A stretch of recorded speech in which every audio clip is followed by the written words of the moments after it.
Wake up, goddammit. Welcome to MARKETcast with Unk and Market Monk.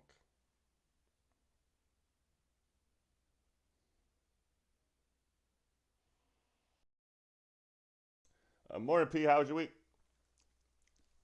Oh, it was good. Just I kind of stuck with some names that I've been on for a while. Um, Groupon paid off. Kind of interested in gold and silver a bit, but aluminum was kind of the one. I mean, that did what we thought.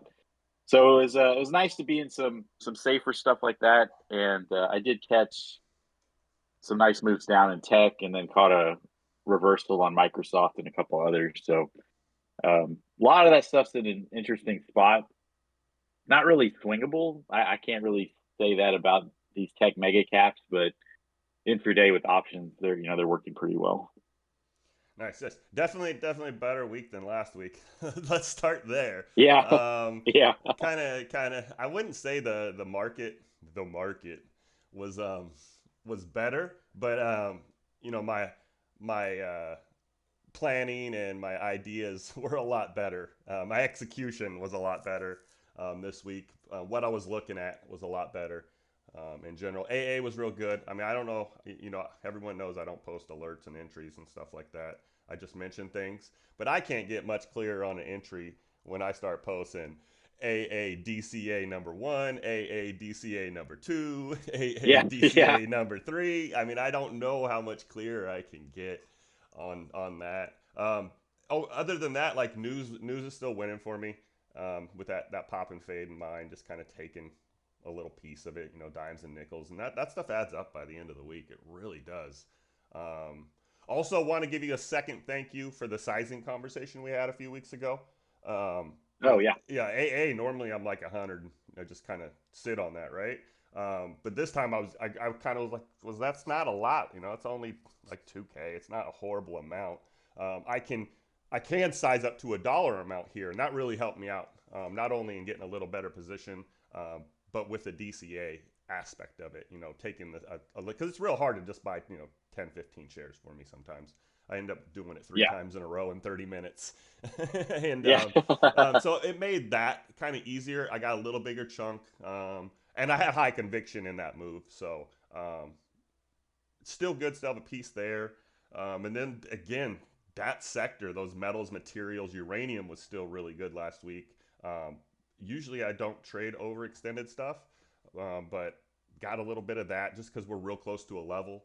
And then yeah, last one I want to say by name, man, because I think everyone should be on it. Everyone should have my lines on their chart. Those lines are like a year and a half old, but uh, maybe not a year and a half old, maybe like 8 months old. Let's not get ahead of ourselves. But Fubo's been real yeah, good for me, man. That 50 cents pays some bills over here, let me tell you.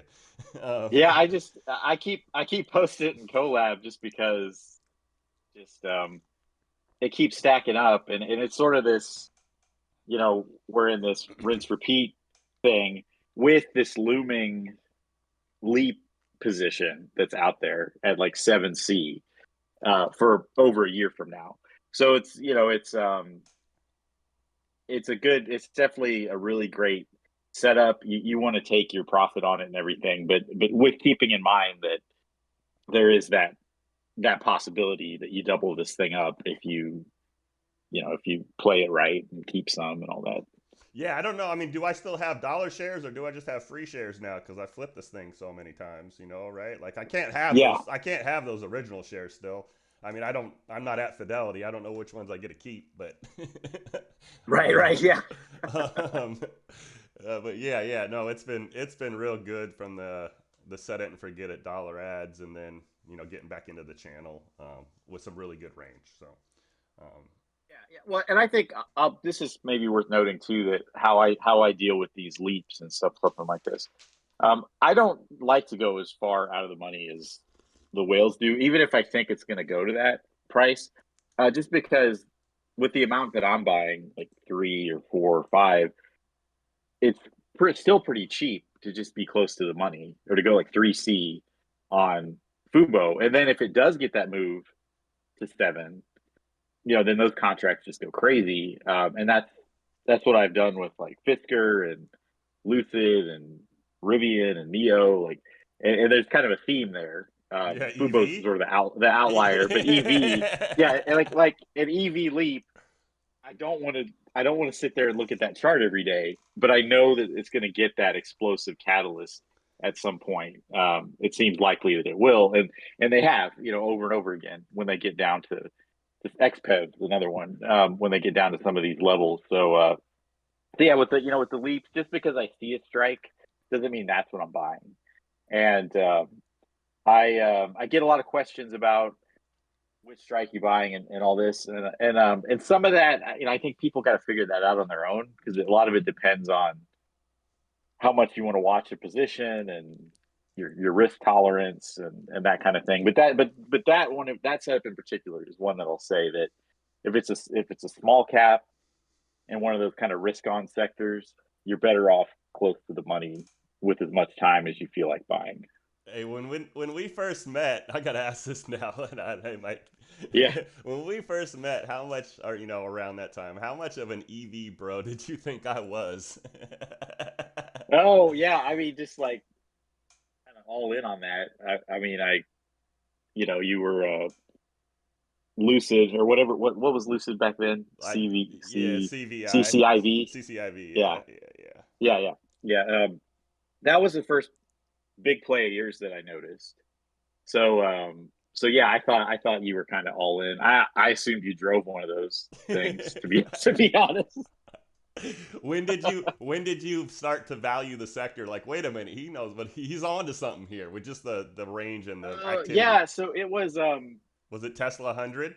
it was yeah, it was that it was a little bit of well, actually, I mean, it was like, I think Ride was my first big win in that back when it was going.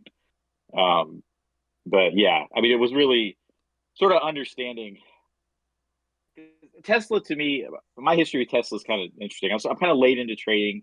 It had already run a lot, and the whole Tesla option trader world was kind of off-putting to me, just Yeah. because it was just just kind of intraday nonsense. But when it actually had the big pullback and we saw the levels, and I kind of started to learn to read the more actionable trend flow on it, then I was like, okay, there definitely is something here. Because the advantage that you have with it, with those, is that there are a ton of people that want those options. Hmm. So there's good to that and there's bad. I mean, the good is that you can get in and out very quickly, and the spread is, it's like trading SPY or something like that. The bad of it is that you can really get hurt chasing it, because whales like to kind of pull the plug or turn it around, or shake people out. Is what I call it.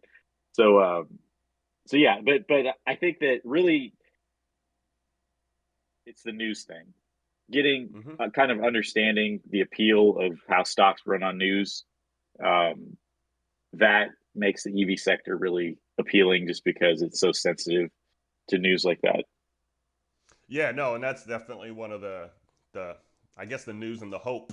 There's a lot of hope over there, and there always has been. The next best thing, Yeah, market. I don't talk about it like unless I'm trying to prove a point, but I should talk about it more. But the market share in general over there, it's still at its infancy. Everyone yeah, can. We're all customers. If you look down your street outside, how many EVs are there? Even here where I right. live, there's only one or two that I can think of. So it's not a there's just a lot of market share, a lot of hope. The same with that online gaming. It's the same way, as opposed to something like let's say retail. There's like that Yeah, that yeah, market share's kind of took it. You have to take the market share from somebody already. So it's Oklahoma land as opposed yeah. to California land. That's what we're talking about there. I'll want to roll into I guess just the state of the market, man. I'm gonna lead to your point, but I'm gonna start with mine. Yeah. The weed offerings this week, man, those are the first things to not really do the pop and fade, but the company will take care of that for you. And I think that will be a theme too, especially with some of the stuff we trade, because they are, cash strapped, lack of better terms. They're not financially solid. A lot of things. Yeah. They are Yep. check to check companies. Um, but that's the first sector I've seen that didn't just pop and fade lately. And again, the company, like the last 2 weeks, there's been every one of them but Tilray's had an offering, I think. So um, just kind of wondering Yes. why do you still see, is it just lack of volume? Is that what's causing this, in your opinion, that we're kind of range channel bound to getting pop and fades, or is it really like buyers and sellers at this point in I time? I think the strength of the dollar is a big part of it to me. That that's kind of preventing some of this stuff from checking up to a level and like holding on to it. Like snow's a good example of that to me. I mean, you got yields going crazy. I don't even like to mess a lot with that world, but I kind of when it's really out of with bonds and all that, when something's just off, something's kind of just out of the norm. I do pay attention to it. So that kind of that kind of sticks with me as well. And Yeah, I mean, you see it in the earnings reports. Just a lot of I think there's a little bit of skepticism about this return, like demand returning, like this line that I kept seeing over and over in some of like the smaller semiconductor names and things like that. There's a kind of the mood of the market's a little sour on companies without a lot of cash. Me, Yeah, yeah, no, the it seems like round two of what we went through the first time, that we didn't yeah, really know what we're going to, but it's just the extent of that, in my opinion. Like, and then again, the, it's not going to hit every sector the same. It kind of hit the whole market last time. I think it will be more picky this time. oh, But I do too, that's and where the cash comes in my opinion. the move down on the offerings wasn't as catastrophic as has been in the past. So there's that. There is a the and I never understood why people even like that trade, but the bankruptcy trade, the people assuming that the bankrupt company is going to give you some great move like Yell did. Oh, I don't I can think that tell you. that's That's going to easy. happen much. Want me to bust it down for you real quick? Yeah, yeah, Okay, so in that hot market, and pretty much, I would say, before my time, even 2012 probably is when I drop a pin dot. From about then on, anybody that we were just in such a good economy, anytime someone would claim bankruptcy, someone would see meat on the bone and come save them. So yeah, when you got that initial dip, it was high probability that some venture capitalist Cohen type would come in and just buy your shit, redo it, and off you go, and then you're getting in on the ground floor of that.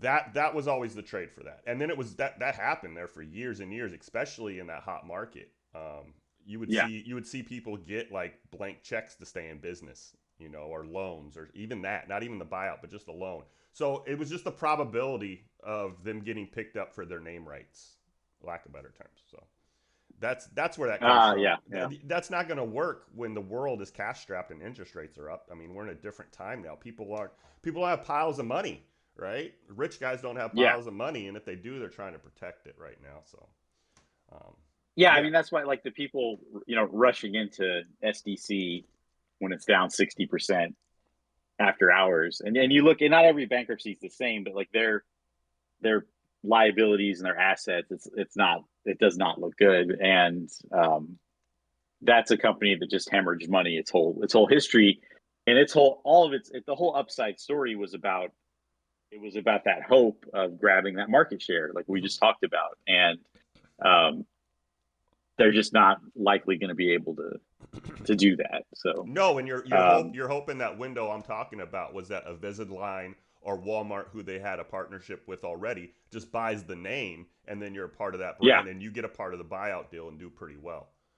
right, And right, that's not happening right now. Companies, like, you're downsizing brands, right? Like, yeah, let's just yeah, use the big dog. Let's use the big dog on the block, Disney.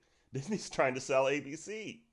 Like, that's not yeah, what you do in a good market. If you're making money off right, of right. these assets, you don't fucking sell them. You acquire more. Yeah, yeah, and it's and if you look at Like ESPN's kind of the one I follow, but I imagine a lot of their assets are kind of like this. But so ESPN's just been like letting people go like crazy, but then they concentrate like a ton of money in like one name, like that Pat McAfee dude or Mm-hmm. whoever, to just try to create that buzz and sort of wake up a property, the whole college game day thing, which you think college football, it's really popular, whatever, but they've been losing viewers and attendance is down and all that. So while they're pumping all this money into it, it's gonna it takes more to get anything out of it. It's kind of like how I feel about crypto. That for Bitcoin to actually go to 100K or this stuff that people's talking about, you just need a lot more people in it. And what's the Mm-hmm. public sentiment like? It's not great for it. So um, one of the reasons I look at that long term and it looks a little sketchy to me, even though we catch all these short term pops on it. Yeah, I wanted to say back when you were talking about bonds and the stuff, I would rather buy crypto than bonds, but that's just because I don't want to give the government my money in any fashion. Yeah, yeah. Well, yeah, and I think the ticker for bonds. I don't know why this one shows up in the flow more than most, but man, people got destroyed on this tilt TLT Oh yeah, yeah. I just don't. all the way down. Not even on my list. And these are like the supposed real smart people in the room have been saying to buy tilt from at least like 135 or so since what I saw, and it's $88. Yeah, yeah, that's rough. That's a nightmare. That's a nightmare. Yeah.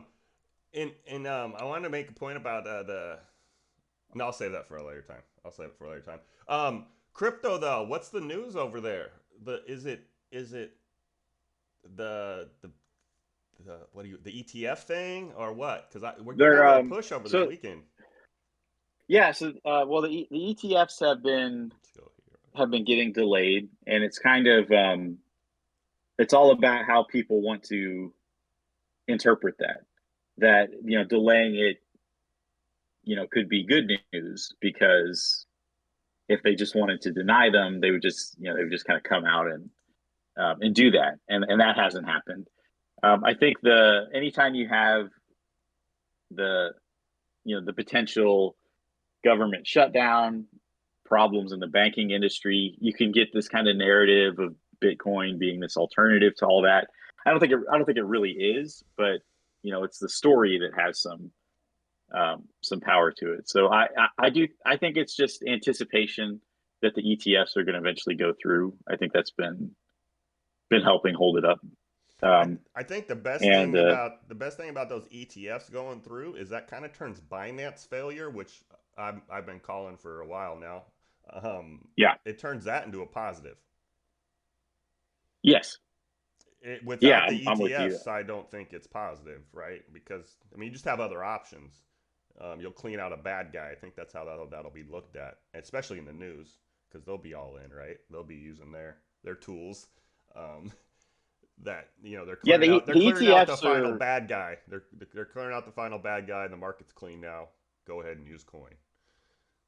that. Yeah, that's I'm with you there, and I think it'll get easier to read for me when the ETFs kind of take over. It's going to be a little more like gold and silver.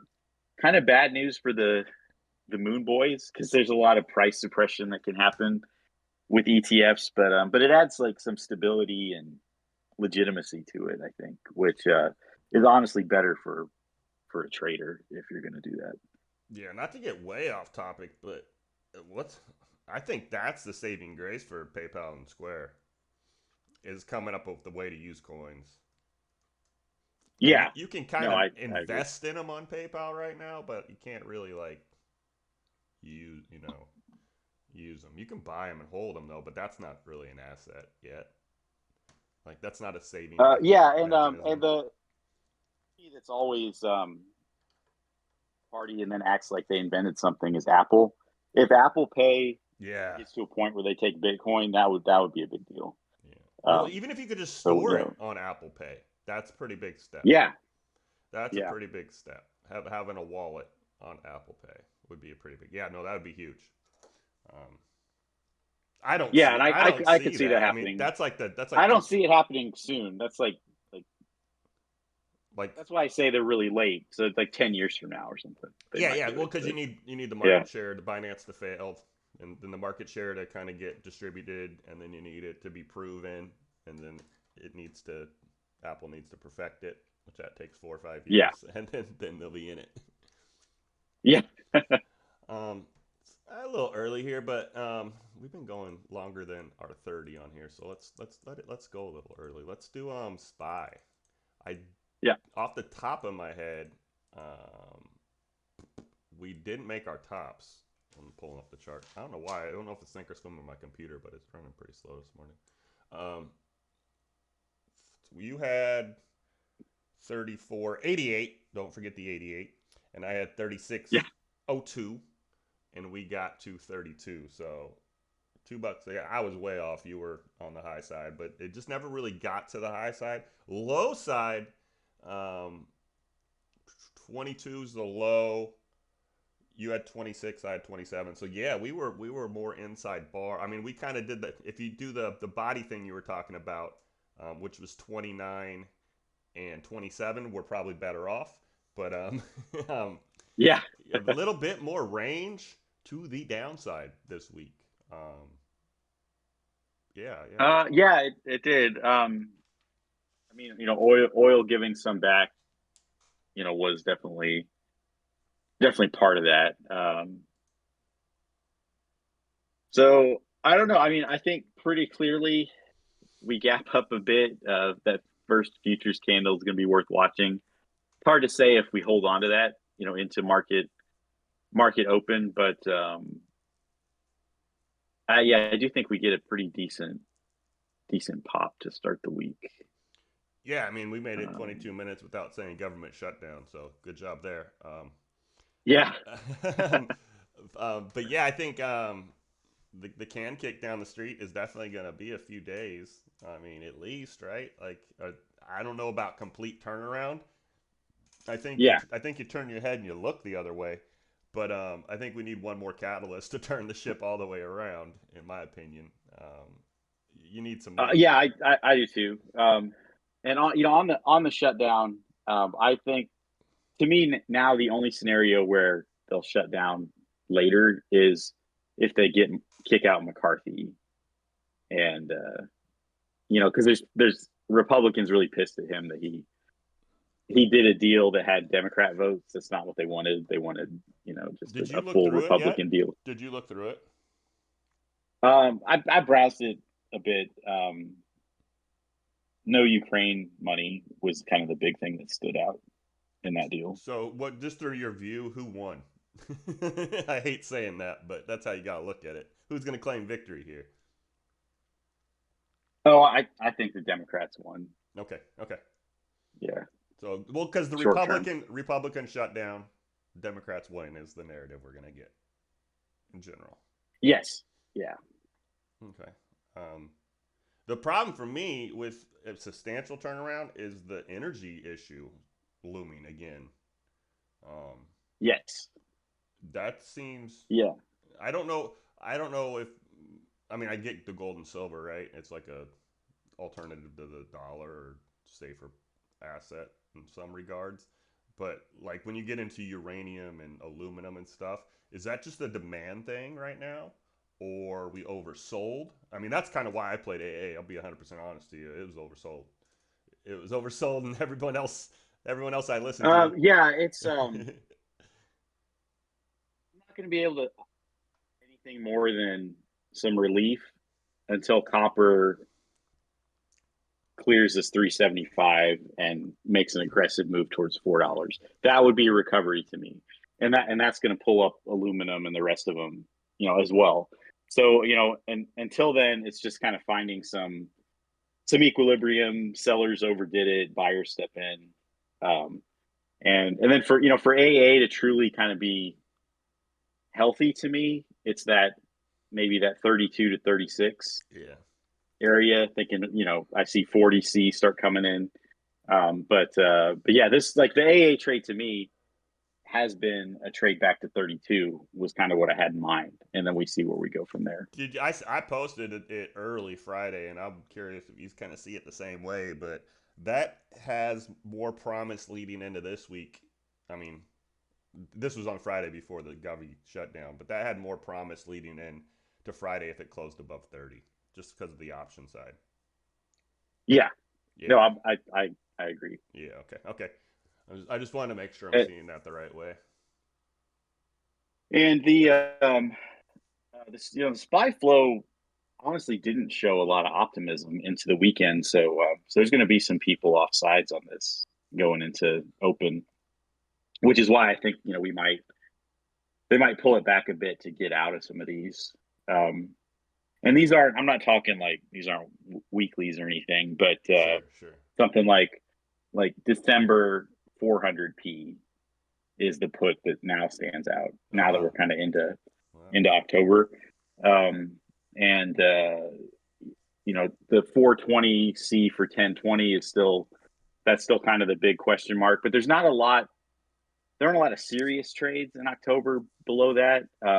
For now, it's 410. They're selling 410 and they're buying 420 for 1020. Those are the two highest volume slash open interest contracts right now. Yeah, I mean, if I I got the September to January thesis right, there's got to be pain in here. Yeah, I'm going 1 year volume profile is the spot we kind of have to naturally test at some point. It's just, do we get 3 weeks of goodness here before we start talking about the shutdown again? Does the shutdown again happen to actually get shut down like a couple days, which I don't think would be bad for everything. Get a good flush in the market, make those people slow down a little bit with their flipping yeah, spending. yeah. I mean, It's I really don't think it's a bad thing. But 411 I would know be my enough. bottom P, or we're changing trend if we get below that 411. Yes. Well, which is why I think that they're for now they're kind of holding off by selling that 410. Um, it's like they're gonna take it to 420, gonna go underneath that, but unless that 410p shifts dramatically bearish, I don't see us going that You far. just say we're going under 420 out loud? Yeah, Okay, I okay. did. Because TA side, I see that as like a well defended, well defended. So that's interesting. I mean, Oh, I don't think it'll last long. I mean, I think I'm talking like a pre-market it wick or can't, something. well, I mean, that don't show up on the weekly. oh well, okay, yeah, yeah, yeah. This is where the time frame thing comes in. Yeah, yeah. The pre-market minute chart isn't really what we're talking about. I get it. Yeah. Man, so these numbers, yeah, fuck. Who was that last week? I called somebody out on the last week. They were like, use the 5 in the minute, it's confirmed. I was like, what about the 30 seconds? Yeah, yeah. I mean, Jesus Christ. I mean, if you're going to use a minute chart, I would at least use an hour with it, just to get some Yes, yeah. fucking. It's like bifocals. You're too close to the screen, you know. Yeah, yeah. Jesus. I'm sorry. I didn't mean to complain today. I had a note here. Don't complain today. Damn it. So this number is basically this week. I got both sides. Is probably how long you think the government news of, look, we fixed the deal for 45 days is gonna push. Um, Yeah. to be honest with you, P. I left Friday at 4:30. Was holding, and I was surprised we Yeah. went below it afterwards. It's kind of like, what the fuck. Um, so I'm gonna use that. I think that's the high last week. I'm gonna use that candle. I think. What's this guy? Now I'm gonna go that. Ooh, that's too high. I'm gonna go 434.74. Lots of fours for fun. 434.74 on the top end. Nice. But man, I'm 420.01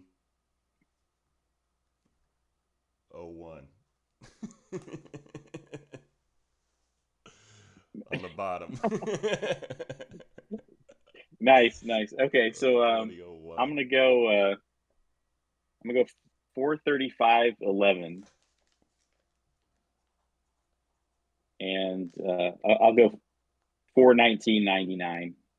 Oh, you Oh, fucking Bob Barkered my ass.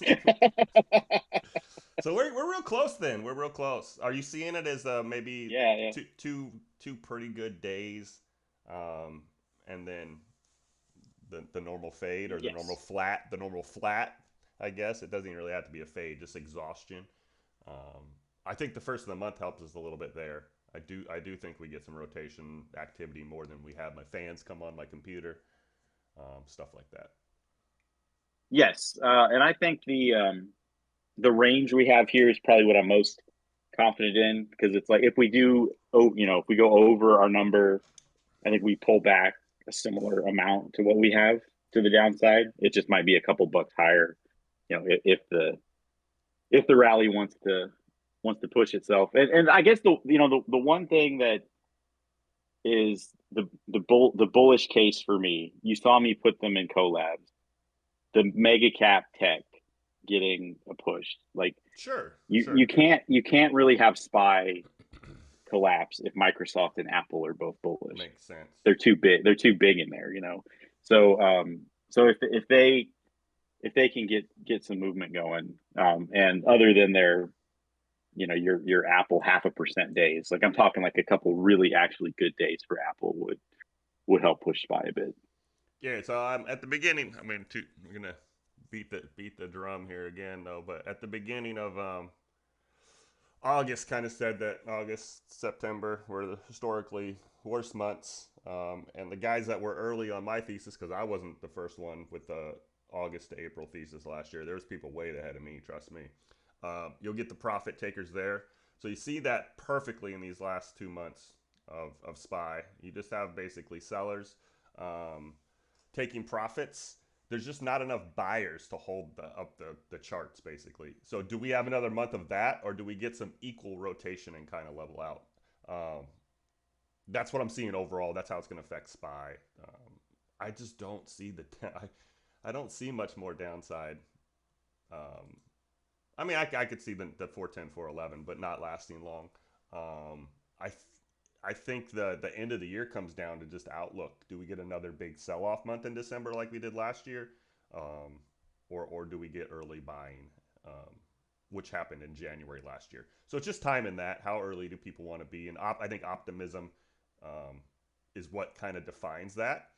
And we're setting up for a lot of positive catalysts. It's just if we get them. If they do handle the shutdown in November, get the deal off the table, kind of find a way out of Ukraine and fix the border all in one, that's pretty hopeful. I mean, but it's there from a political standpoint. So Yeah, no, Biden's got to absolutely. do something.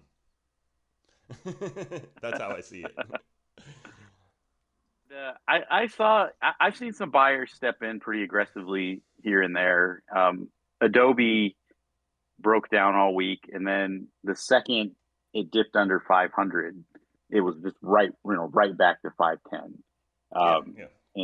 in just like a blink. So, and 500 wasn't even really that big of a level for me. That's purely a psych level. I mean, they just had buys set up there, but yeah, MDB was another one, and both of those, I was short MDB to 325, and it hit that. I got out. I was short Adobe. It was actually 502 for me. And then I just got out, and I think that really is important if you're bearish to just don't start dreaming about 20% drops in this stuff. You're getting the direction right. You're in some options. Just protect yourself and take some money because the little rallies that happen can be pretty ferocious intraday. So we're getting back to that a little bit. It's not the pop and fade for a while was kind of just morning was good and it just bleeds out all day. Not really seeing that as much. I mean, there are some buyers stepping in. So there's a bullish case that could take shape here. Yeah, no, I'm all about them levels holding. Like you said, you kind of see it, whether it's psychological or one of our historical levels or one of your local Yeah, levels, yeah, even like just watching those yeah. hold. That is definitely a Yeah, risk just bet. and that's why I just the best trades right now are to are to align and not through it. Yeah. And I keep saying that. So that option side is just so vital that you have that mentality. Exactly. Exactly. All right. Well, I was trying to keep this under or at 30 today, and I think I did an okay job. You ready to get to work? Yeah, let's do it. All right. Perfect.